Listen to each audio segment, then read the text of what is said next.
આગામી તારીખ 7મી મેના રોજ 22 ભરૂચ સંસદીય મતદાર વિભાગ સહિત રાજ્યભરમાં સવારે 7 વાગ્યાથી સાંજના 6 વાગ્યા સુધી લોકસભા ચૂંટણીનું મતદાન યોજાનાર છે। ત્યારે જિલ્લામાં લોકશાહીના અવસર સમી લોકસભા સામાન્ય ચૂંટણીમાં વધુમાં વધુ મતદાન થાય તે માટે સર્વે મતદારોને પોતાના અમૂલ્ય મતાધિકારનો ઉપયોગ કરવાની અપીલ જિલ્લા ચૂંટણી અધિકારી અને કલેક્ટર તુષાર સુમેરાએ કરી હતી।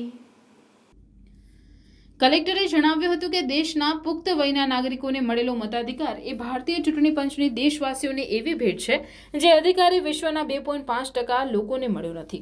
માત્ર લોકશાહી શાસન વ્યવસ્થા જ નાગરિકો સાચા અર્થમાં અધિકારી ભોગવતા હોય છે, કારણ લોકશાહી સરકાર લોકો દ્વારા ચૂંટાય છે।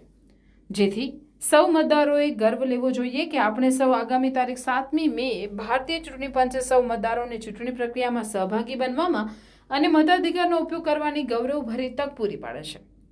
મતદાન કરવું એ આપણી ફરજ છે અને જવાબદારી પણ છે, એમ જણાવી કલેક્ટરે તમામ મતદારોને અચૂક મતદાનની અપીલ કરતા કહ્યું કે આપણે એક એક વોટ આપણું દેશનું ભવિષ્ય નિર્માણ કરે છે।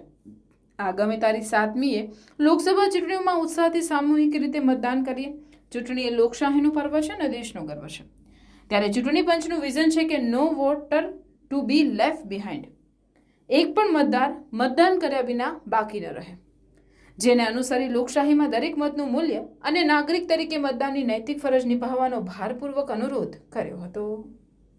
2024ની લોકસભાની સામાન્ય ચૂંટણી આપણે જાણીએ તેમ આવી છે અને 7મી મે આપણો મતદાનનો સમય છે। મતદાન આપણી પવિત્ર ફરજ છે અને આપણે ગર્વ લઈ શકીએ એવી ફરજ છે, કેમ કે વિશ્વના ઘણા દેશો એવા છે કે જ્યાં લોકોને મતદાનનો અધિકાર નથી। આપણને ભારતના નાગરિક તરીકે આ એક વિશેષ અધિકાર મળ્યો છે આ દેશમાં જન્મીને, તો આપણે બધા લોકોએ આ પવિત્ર ફરજ નિભાવવાની જ થાય છે અને ખૂબ સારી સંખ્યામાં આપણે મતદાન કરવાનું થાય છે। મિત્રો, ECIનો એક ઈચ્છા રહી છે, સૂત્ર રહ્યું છે, વિઝન રહ્યું છે, no one to be left behind, એક પણ વ્યક્તિ મતદાનથી વંચિત ના રહેવો જોઈએ। જ્યારે આટલી સુવિધા ઊભી થઈ રહી છે ત્યારે અમે નાગરિકોને ખાસ અપીલ કરું છું કે મેક્સિમમ નંબરમાં આપણે મતદાન કરીએ। બધા લોકો આપણા પરિવાર સાથે મતદાન કરીએ।